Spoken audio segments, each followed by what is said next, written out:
வெற்றிகளுக்கு வரவேற்பு, எதிர்ப்பு மற்றும் அடுத்த கட்ட நடவடிக்கை சார்ந்த 10 விஷயங்கள் என்னன்றத பார்க்கலாம். ரேஷன் கடையே இல்லாத மாநிலம் புதுச்சேரி தான் அப்படின்னு தளபதி விஜய் அவர்கள் சொன்னது ஒரு வகையில சரியான கருத்து தான். புதுச்சேரியில ரேஷன் கடைகள்லாம் இருக்குங்க, ஆனா அது அப்படியே தானே இருக்கு.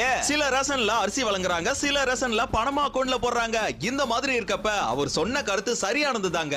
செகண்டா, இந்த எஸ்பி போலீஸ் செம ஃபேமஸ் ஆயிட்டாங்க. அதற்கு காரணம் நம்ம தமிழக வெற்றி கழகம் தான். மூணாவது, அந்த பொதுக்கூட்டம் முடிந்த பிறகு தாவேகா இளைஞர் அணி பசங்க அந்த இடத்தை சுத்தம் பண்ணிட்டு தான் அங்கிருந்து கிளம்பிருக்காங்க. இது உண்மையிலே பாராட்டத்தக்க கூடிய ஒரு விஷயம். நாலாவதா, விஜய் அவர்களுக்கு அரசியல் தெரியல அப்படின்னு நாயனார் நாகேந்திரன் அவர்கள் சொன்னதுக்கு நம்ம செங்கோட்டையன் அவர்கள் வேற லெவல்ல பதிலடி கொடுத்திருக்காரு. அவர் இங்கே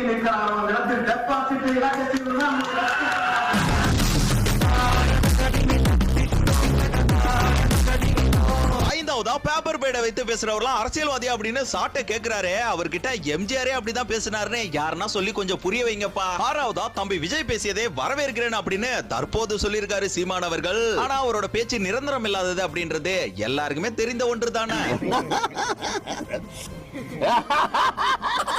சினிமா நடிகன் சினிமாக்காரன்னு இன்னும் இந்த பேச்ச அக்கா விடல போல. அது அப்படியே பவள விழா பாப்பாவை பார்த்து சொல்லி இருக்கலாம்ல.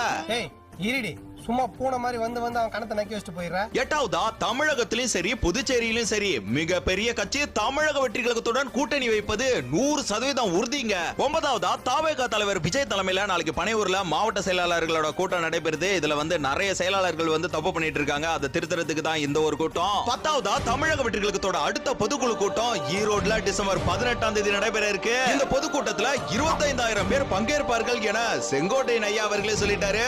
18ஆம் தேதி